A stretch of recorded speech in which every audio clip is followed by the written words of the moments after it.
హైదరాబాద్ కాచిగూడలో శాంతి పూజలు చేస్తామని మహిళను బెదిరించి బంగారం డబ్బులు తీసుకుని పారిపోయిన బాబాను అరెస్ట్ చేశామన్నారు డీసీపీ బాలస్వామి.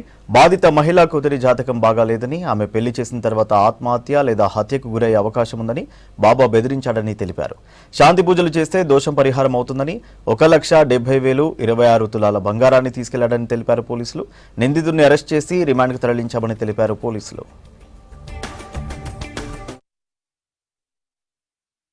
దొంగ స్వామిని అరిగెల సాంబశివుడు అలియాస్ గురూజీ శివస్వామి అనే అతన్ని అరెస్ట్ చేయడం జరిగింది.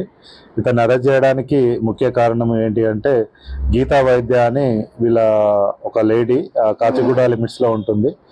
వీళ్ళ హస్బెండ్ లాస్ట్ ఇయర్ సెప్టెంబర్లో చనిపోయాడు. చనిపోయిన తర్వాత అతను లెక్చరర్గా పనిచేస్తుండేవాడు.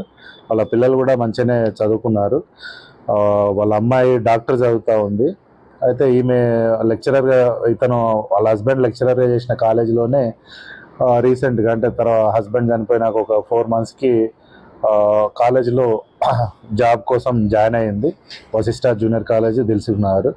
సో అక్కడ ఇతన్ని శివస్వామి గురూజీని వాళ్ళ ప్రిన్సిపల్ మేడము, ఇతను మాకు తెలిసిన అతను, ఇతను పూజలు చేస్తాడు మంచిగా, మీకు అందరికీ ఫ్యామిలీకి కూడా మంచిగా ఉంటుంది, ఈ మధ్యలోనే హస్బెండ్ చనిపోయాడు కదా, మీకు మంచి జరుగుతుంది, మీ అమ్మాయి ఇప్పుడు డాక్టర్ చదువుతుంది, ఆమె కూడా ఆమె జాతకం కూడా చెడుగా ఉంది, సో ఇతను మంచిగా చేస్తాడు అని ఇతను పరిచయం చేసింది. బట్ వీడు ఆ పరిచయంతో ఆమెకు మీకు మంచి పూజలు చేస్తాము అనే ఉద్దేశంతో 1,70,000 అడిగాడు ఆమెతోటి.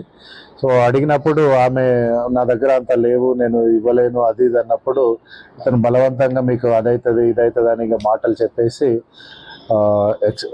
ఫోర్స్ఫుల్గా ఒక 26 తులాస్ వరకు బంగారాన్ని తీసుకొని పారిపోయిండు. ఇది వాళ్ళ అమ్మాయికి తెలిసి, ఎందుకు అట్లా పూజలు ఎవరు చెప్పిండు మీకు, ఇట్లాంటివి ఏం జరుగుతాయి అనే ఉద్దేశంతో అడిగినప్పుడు ఆమె అంటే భయపెట్టాడు అనమాట. ఇతను మీకు చేయకపోతే అట్లయితుంది ఇట్లయితుంది అని మాటల్లో చాలా రోజుల నుంచి ఒక 10-15 days అట్లా భయపెట్టేసి ఆమెతోటి అవన్నీ తీసుకున్నాడు. సో తీసుకున్న తర్వాత ఇతను వెళ్ళిపోయాడు.